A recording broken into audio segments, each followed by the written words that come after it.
Hi, third grade teachers. My name is Catherine, and today I'm going to show you how to use the Reading and Analyzing Nonfiction, or RAN, routine in the third grade Passport to Social Studies curriculum.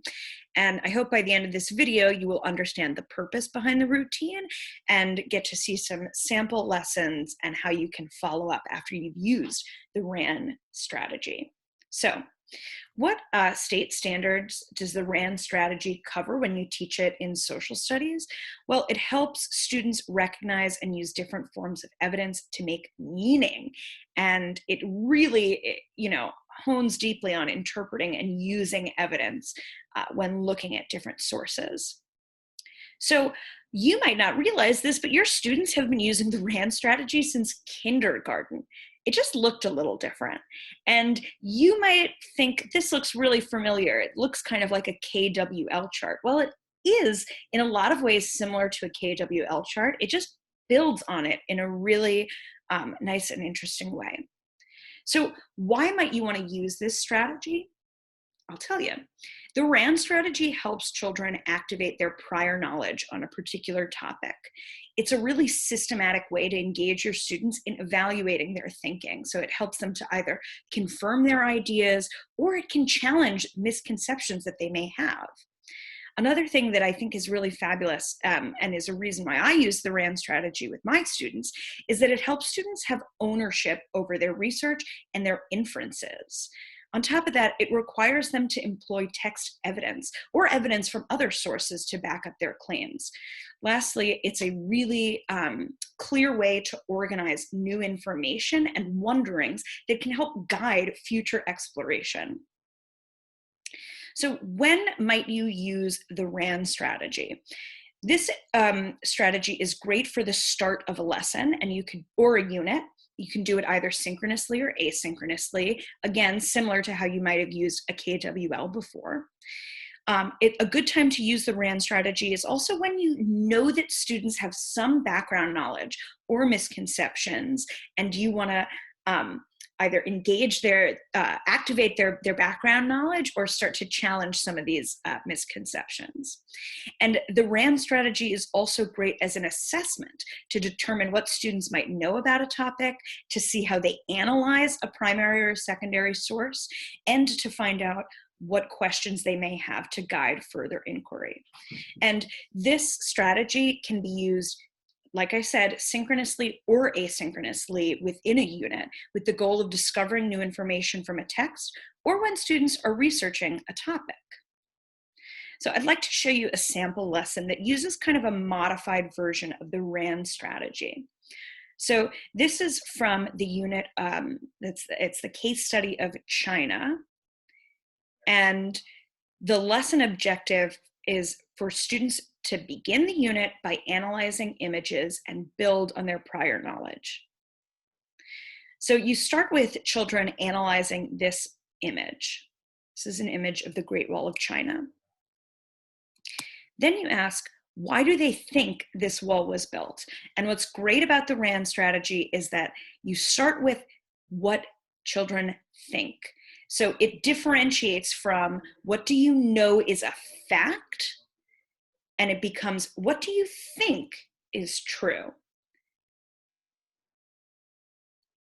Next, you give them some new information. So here, still in the introduction model phase, you're telling children a little bit more about the Great Wall of China.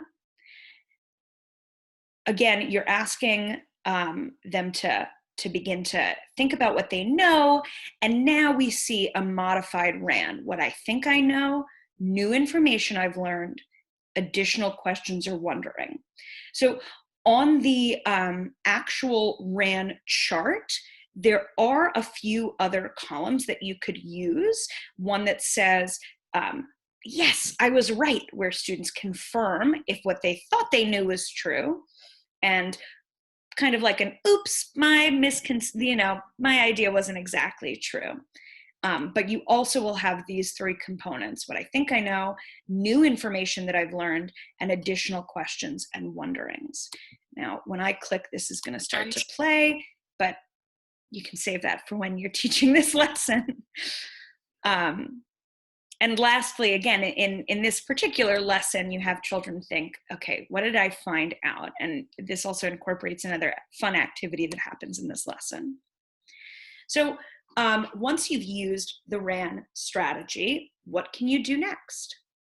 Well, you should definitely make sure you refer back to it, the same way you would refer back to a KWL as a lesson or a unit continues. And you can use any information that children have confirmed to be true in a future project-based assessment.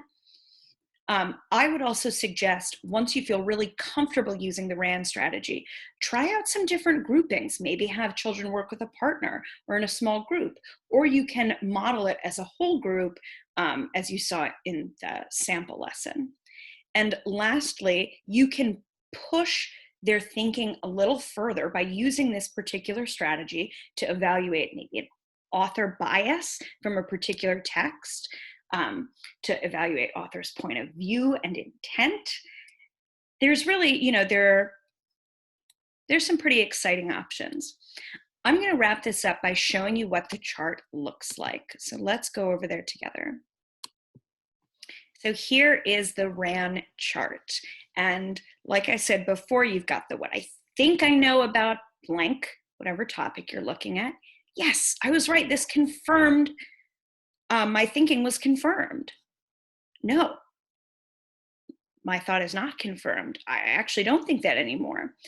And what's really important is that it asks children to include evidence that was used to change their thinking. Then you have a section for them to write down new information they learned. And lastly, again, super important, any additional questions and wonderings. Now, I invite you to check out a sample student-facing video that I've also created if you want to use that in your own classroom to see how you could present the RAN strategy to children within one of the Passport units. Thanks so much, and I'll talk to you next time. Bye.